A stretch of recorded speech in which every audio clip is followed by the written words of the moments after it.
বৃহস্পতিবার ভোর ৩টায় আংশিকভাবে চালু করা হয় ২ সপ্তাহ আগে বিকল হওয়া মহেশখালীর এলএনজি টার্মিনাল। এরপর থেকে ১১৫ মিলিয়ন ঘনফুট হারে গ্যাস জাতীয় গ্রিডে সরবরাহ করা হচ্ছে বলে জানিয়েছে রূপান্তরিত প্রাকৃতিক গ্যাস কোম্পানি লিমিটেড কর্তৃপক্ষ।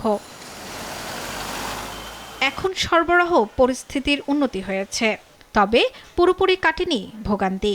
গ্যাসের চাপ কম থাকায় নগরীর অধিকাংশ সিএনজি ফিলিং স্টেশনে এখনও দেখা যাচ্ছে দীর্ঘ লাইন। চালকদের অভিযোগ, আগের চেয়ে বেশি গ্যাস পাওয়া গেলেও চাপ কম থাকায় একটি গাড়িতে গ্যাস তুলতেই অনেক সময় লেগে যাচ্ছে।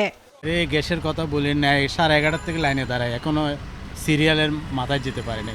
কালকে চেয়ে আজকে একটু কম, কালকে একটু বেশি ছিল, আজকে একটু হ্যাঁ আজকে একটু পাচ্ছি, কিন্তু অনেক সময় লাগতেছে। পরশুদিন আমি নিজে প্রায় 8 ঘন্টা 9 ঘন্টা সিরিয়াল দিয়ে ওই আবাসিক থেকে চাঁদগাঁও আবাসিক, অবস্থা অনেক খারাপ। সব পাম্প খোলা না, অনেক পাম্প বন্ধ, এটা একটু খোলা আছে কিন্তু প্রেসার তো নাই। শতকরা 80% পাম্প বন্ধ, শতকরা 20% খোলা থাকলেও সেখানে গাড়ির চাপ বেশি।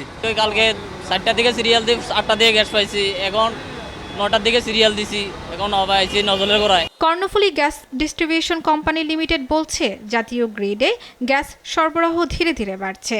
পুরো নেটওয়ার্কে স্বাভাবিক চাপ ফিরতে কিছুটা সময় লাগলেও পরিস্থিতি সার্বক্ষণিক পর্যবেক্ষণে রাখা হয়েছে।